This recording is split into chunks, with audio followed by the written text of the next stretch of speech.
Respond नहीं किया तो आप क्या सोचते हैं कि हम गाय बकरी हैं कि हम चुप रह जाएं?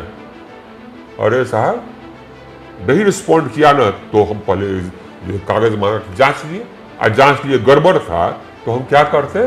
फिर चुप रहते, पी जाते। क्यों पी जाते जी? किस साले का हम कर्ज खाए हैं? सिंह साहब, आप इतने पढ़े लिखे, 75 बैच के आईएएस ऑफिसर, देश के गृह सचिव, देश के ऊर्जा मंत्री, 7 साल तक, बार बार रिपीट कर रहा हूं, और जाहिर है आपका एक बेदाग एक अधिकारी के तौर पर बेदाग छवि रही एसडीओ से लेकर और देश के गृह सचिव तक।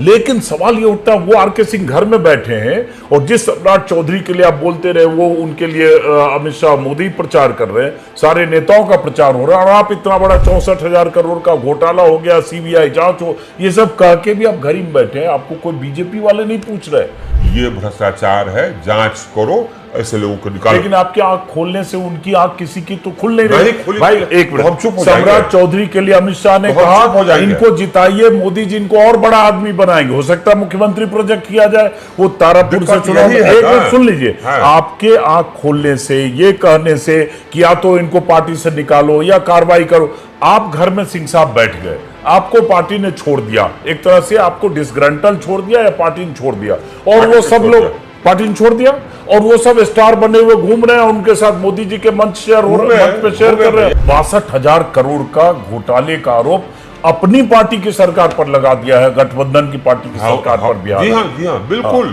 तो जो लोग ये भ्रष्टाचार की पार्टी तो किसी को भ्रष्टाचार करने का लाइसेंस देती है क्या? हमको पार्टी का कोई आदमी बता दे तो क्या बीजेपी का पॉलिसी है कि भ्रष्टाचार हो?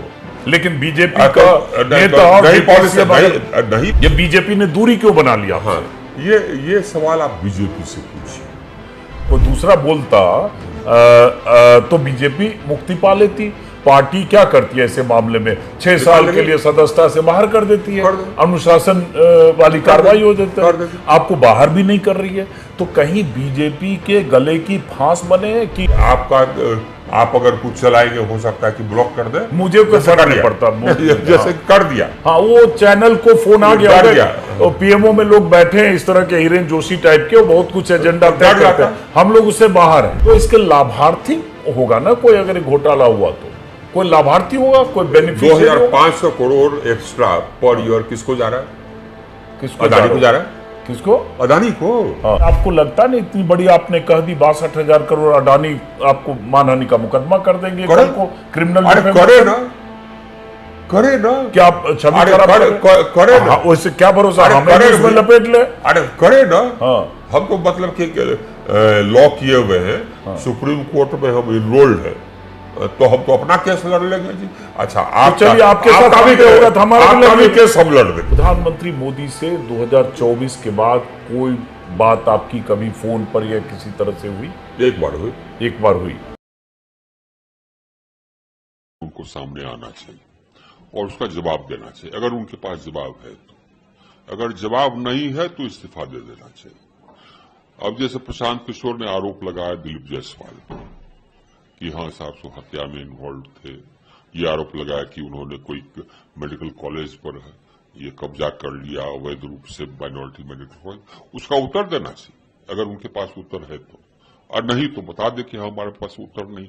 आइए, उत्तर है तो मानहानि का केस कर देना चाहिए। इसी तरह से सम्राट चौधरी ये बार बार कहता है कि उप मुख्यमंत्री है, 7वीं फेल है। भाई मैट्रिक का डिग्री दिखा देना चाहिए, ग्रेजुएशन का डिग्री दिखा देना चाहिए। ये साहब, ये सरकार की क्रेडिबिलिटी पर, पार्टी की क्रेडिबिलिटी पर सवाल पैदा करता है, सामने आना चाहिए।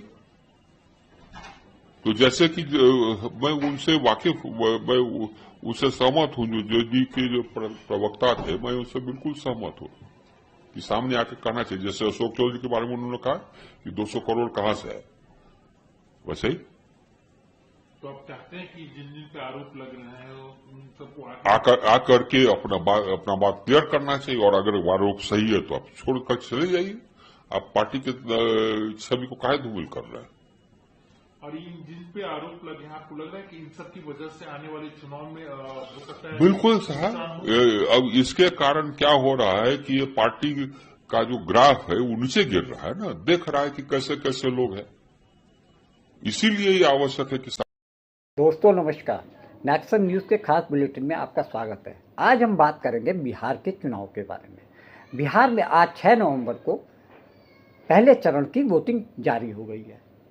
ऐसे में उससे 2-3 दिन पूर्व एक ऐसा वीडियो वायरल हो रहा है सोशल मीडिया पे, जिसमें यह आरोप लगाया गया है कि बिहार में जो अडानी पावर प्लांट लगाया जा रहा है उसमें बहुत सारे नियमों कायदों का उल्लंघन करते हुए अडानी को ये ज़मीन दी गई। 1 एकड़ पे 1 रुपए की वैल्यू के हिसाब से उनको ये ज़मीन उपलब्ध कराई गई। इस तरीके से 1000 एकड़ ज़मीन अडानी पावर लिमिटेड को दी गई है। साथ में जो बिजली के रेट हैं उसमें भी भारी फेरबदल किया गया है। इसको लेकर पूर्व केंद्रीय मंत्री और भारतीय जनता पार्टी के पूर्व सांसद और देश के पूर्व गृह सचिव आर.के. सिंह ने ये आरोप लगाया है कि अडानी पावर लिमिटेड को बिहार में जो प्लांट लगाने के लिए जगह दी गई है उसमें अनियमितताएं हैं और इसकी सीबीआई की जांच होनी चाहिए। उन्होंने यहाँ तक कहा है कि इसमें बिहार सरकार के मंत्रियों और अधिकारियों की भूमिका संदिग्ध नजर आ रही है। आपको मालूम है कि जब से प्रशांत किशोर ने बिहार सरकार के मंत्रियों के खिलाफ में जो आरोप लगाए उसको लेकर पूर्व केंद्रीय मंत्री आर.के. सिंह ने भी इस बात को यह कहा कि अगर प्रशांत किशोर ने ये आरोप लगाए हैं तो जिन पे ये आरोप लगे हैं वो सामने आकर इस बात का अपने ऊपर लगाए गए आरोपों का स्पष्टीकरण देना चाहिए। अगर वो ऐसा नहीं कर पा रहे हैं तो उनको पार्टी से हट जाना चाहिए या पार्टी को उनके खिलाफ में एक्शन लेते हुए उनको हटा देना चाहिए। लेकिन इसके बावजूद भारतीय जनता पार्टी का शीर्ष नेतृत्व इस मामले को लेकर कतई भी चिंतित नहीं है।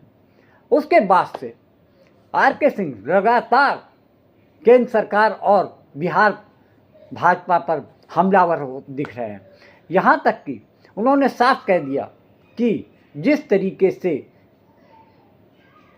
भाजपा प्रदेश अध्यक्ष दिलीप जायसवाल और भारतीय जनता पार्टी सांसद संजय जायसवाल पर अनियमितताओं और भ्रष्टाचार के आरोप लगे हैं तो उसका खुलासा, उसके खिलाफ में इनको अगर उनमें ईमानदारी है, अगर उनके प्रति आरोप गलत हैं तो वो पुलिस केस, मानहानि का केस कर सकते हैं। लेकिन इसके बावजूद किसी भी आरोपी नेता ने आगे आकर कोई भी स्पष्टीकरण देने से इनकार किया, मतलब उन्होंने कोई भी बात सुनने से बिल्कुल अनसुना कर दिया।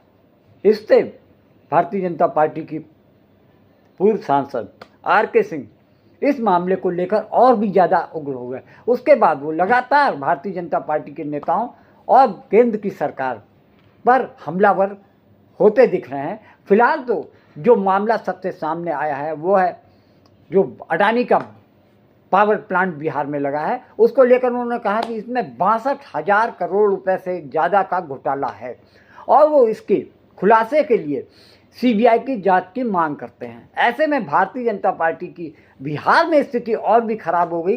पहले तो महागठबंधन के नेता केंद्र सरकार और बिहार की सरकार को घेरते रहे, लेकिन अब उन्हीं के पूर्व सांसद और केंद्रीय मंत्री पार्टी की गतिविधियों और भ्रष्टाचार पर उंगली उठाते हुए उनको शर्मसार कर रहे हैं। बावजूद इसके कि भारतीय जनता पार्टी ऐसे दागदार नेताओं को अलग करे, बल्कि वो उनके पक्ष में प्रचार करते नजर आ रहे हैं। ऐसे में 14 तारीख को पता चलेगा कि जो भारतीय जनता पार्टी के खिलाफ में जो वीडियो वायरल हो रहे हैं या जो भी चीज़ें उनके खिलाफ जा रही हैं, 14 तारीख को पता चलेगा कि वो उनका प्रयास कितना सफल रहा और भारतीय जनता पार्टी बिहार में अपनी साख बचाने के लिए में कितना कामयाब होती है, ये 14 नवंबर की शाम तक पता चल जाएगा। मैंने देखा एक कोई लल्लन सिंह जी हैं, क्या बोल रहे हैं सुना आपने कि विपक्ष के कैंडिडेट को चुनाव के दिन बाहर मत निकलने दीजिएगा। सुना अभी एफआईआर हुई, आप ही लोगों को धन्यवाद देना चाहता हूं मैं कि आपने दबाव डाला कि एफआईआर हुई और आप पर भी दबाव कम नहीं है, माफ कीजिएगा। आज सुबह एक प्रतिष्ठित चैनल ने, यहां है वो शायद, एक वीडियो डाला। आर.के. सिंह जो कि स्वयं ऊर्जा मंत्री रहे हैं, उन्होंने कहा कि 62,000 करोड़ का घोटाला हुआ है, पावर स्कैम, इसकी सीबीआई जांच होनी चाहिए। इन्हीं की पार्टी के आला नेता हैं, इससे पहले आला अफसर रहे हुए हैं, ऊर्जा मंत्री रहे हुए हैं, जो कह रहे हैं सोच समझ के बोल रहे होंगे। पता नहीं आप पर क्या दबाव आया, वो वीडियो गायब।